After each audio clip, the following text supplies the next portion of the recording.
हेमा को अस्पताल में भर्ती हुए 3 दिन हो चुके थे। वह अकेली बिस्तर पर लेटी शून्य में निहार रही थी। करण को उसने जबरदस्ती कुछ देर के लिए टीना के संग बाहर भेज दिया था। हेमा सोच रही थी कि यदि करण की जगह उसका अपना बेटा होता तो वह भी शायद उसकी इतनी अच्छी तरह देखरेख न कर पाता। फिर अपने विचारों पर उसे स्वयं ही शर्मिंदगी महसूस हुई। करण उसका बेटा ही तो है। वह तो उसे बिल्कुल अपनी माँ समझकर सेवा कर रहा है। वही अपने तुच्छ विचारों से अभी तक ऊपर नहीं उठ पाई है। फिर उसे नरेश का ख्याल आया। नरेश भी कितने बूढ़े लगने लगे हैं। जब युवा थे तब कितने आकर्षक लगते थे और अब हर वक्त खामोश। हेमा के सामने एक एक करके अतीत के पन्ने खुलने लगे। नरेश उस समय वकालत कर रहे थे। हेमा की सहेली के पिता के पास वह अपनी प्रैक्टिस के सिलसिले में आया करते थे। वहीं उनकी कुछ मुलाकातें हुई। हेमा को नरेश की वाक्पटुता ने और नरेश को हेमा की सुंदरता ने मोह लिया। दोनों के पारिवारिक स्तर में जमीन आसमान का अंतर था। हेमा के पिता कचहरी में एक मामूली क्लर्क थे तो नरेश के पिता शहर के जाने माने व्यवसायी। घर वालों के विरोध के बावजूद नरेश ने हेमा से कोर्ट मैरिज कर ली थी। हेमा को जिंदगी में नरेश से सब कुछ मिला था। भरपूर प्यार, समाज में मान सम्मान, ऐशो आराम की जिंदगी और फिर टीना जैसी प्यारी सी बिटिया। नरेश एक के बाद एक तरक्की की सीढ़ियां चढ़ते जा रहे थे और इसके साथ ही उनकी व्यस्तता भी बढ़ती जा रही थी। फिर भी वह टीना और हेमा को अपना कीमती वक्त देने का भरसक प्रयास करते। हेमा को सब याद आ रहा था।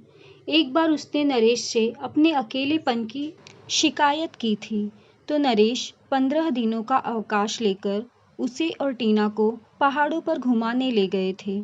उन्होंने ही हेमा को कई किटी पार्टियों और सभा सोसाइटियों का सदस्य बनवाया ताकि उनके व्यस्त रहने पर हेमा का मन लगा रहे। हेमा को मामूली सिर दर्द या बुखार होता तो नरेश अपनी प्रैक्टिस छोड़ रात दिन उसके सिरहाने बैठे रहते।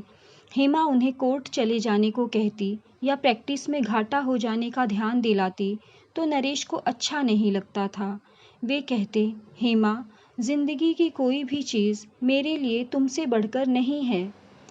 और हेमा निहाल हो जाती। उन्हें भरपूर प्यार करने वाले नरेश को उसने जिंदगी के सबसे नाजुक मोड़ पर कितना एकाकी कर दिया है। जीवन के जिस पड़ाव पर उन्हें हेमा के साथ की सबसे ज़्यादा ज़रूरत थी, उसी पड़ाव पर उसने हाथ झटक लिया। जो स्त्री अपना घर न संभाल सके, उसे भला समाज सेवा का क्या अधिकार है। और टीना, उसके साथ भी कहाँ न्याय कर पाई वह। बस फैशन और मॉडर्न बनने के पीछे भागने वाली जीती जागती गुड़िया बनाकर रख दिया उसे। काश उसने उसे कुछ अच्छे संस्कार दिए होते तो आज वह एक सुखी जीवन बिता रही होती। एक और करण जैसा संस्कारशील युवक है जिसे देखकर कोई भी उसके माता पिता की प्रशंसा किए बिना नहीं रहेगा कि उन्होंने अपनी संतान को कितने अच्छे संस्कार दिए हैं। वहीं दूसरी ओर टीना है, अभिमानी और मुंहफट। उसे ऐसा बनाने और उसकी ज़िंदगी बर्बाद करने की जिम्मेदार वह स्वयं है।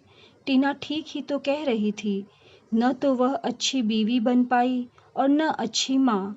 भगवान ने उसे यह दूसरा जीवन शायद अपनी गलतियाँ सुधार लेने के लिए ही दिया है। एक दृढ़ निश्चय के साथ हेमा पलंग पर उठकर बैठ गई। तभी नरेश ने कमरे में प्रवेश किया। अरे अरे, यह क्या कर रही हो? अभी तुम बहुत कमज़ोर हो। लाओ, मैं तुम्हें सहारा देकर बैठा देता हूँ। कहते हुए नरेश ने हेमा को तकिए के सहारे बैठा दिया। हेमा एकटक नरेश को देखे जा रही थी। ऐसे क्या देख रही हो? नरेश ने पूछा। कुछ नहीं। मुझे छुट्टी कब मिलेगी? हेमा ने पूछा। यही तो बताने आया था मैं। कल तुम्हें छुट्टी मिल जाएगी। कल तुम घर चल सकोगी।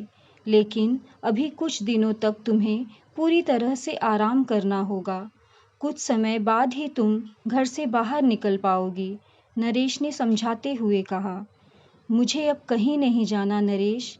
इतने बरसों बाद तो घर लौट रही हूँ। अब कहीं नहीं जाऊंगी।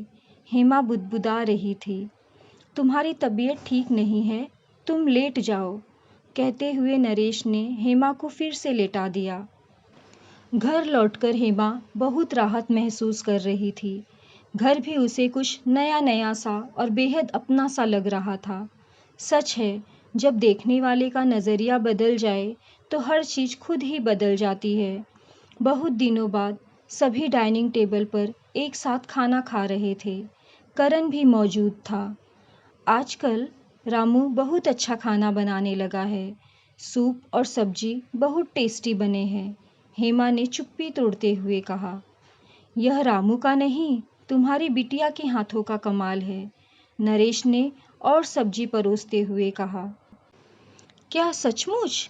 टीना, तुमने कब खाना बनाना सीखा? हेमा को अब भी विश्वास नहीं हो रहा था। मम्मा, वो जब मैंने घर रहना शुरू कर दिया था तो मन लगाने के लिए किचन में हाथ आजमा लिया करती थी, टीना ने सकुचाते हुए बताया। हालांकि मन ही मन अपनी प्रशंसा सुन वह बेहद खुश हो रही थी और उस समय तो उसका चेहरा खुशी से चमक उठा जब करण ने भी हेमा का समर्थन करते हुए कहा कि खाना वाकई बहुत टेस्टी बना है। मौका देखकर हेमा बोल पड़ी, लेकिन मेरे भाग्य में इतना स्वादिष्ट खाना अब ज़्यादा दिन खाना नहीं लिखा है। ऐसा क्यों बोल रही हो हेमा? नरेश ने टोका। अरे बाबा, कुछ दिनों में टीना करण संग अपने घर चली जाएगी, फिर मुझे इतना अच्छा खाना कौन बनाकर खिलाएगा? हेमा शरारत से बोली। ऐसी क्या बात है मम्मा, आपका जब टीना के हाथ का खाना खाने का जी चाहे आप वहाँ चली आना, आखिर वह भी तो आप ही का घर है, करण ने सरलता से कहा। नरेश मन ही मन हेमा की प्रशंसा किए बिना न रह सके। कितनी चतुराई से सबके दिलों की बात हेमा जुबां से निकलवा ही लेती है। और हेमा मन ही मन सोच रही थी कि यह तो प्रायश्चित की शुरुआत भर है। कुछ दिनों में हेमा की तबीयत में सुधार आ गया। टीना भी करण संग अपने घर चली गई। नरेश को भी अपने एकाकीपन से छुटकारा मिल गया। उनका जीवन साथी जो अब हर पल उनके साथ था। दोस्तों, ये कहानी हमें सिखाती है कि ज़िंदगी में न जाने कब क्या घटित हो जाए, इसलिए जितना हो सके अपनों के साथ समय व्यतीत करें, वरना समय गुजर जाने के बाद सिवाय पछतावे के कुछ नहीं मिलता।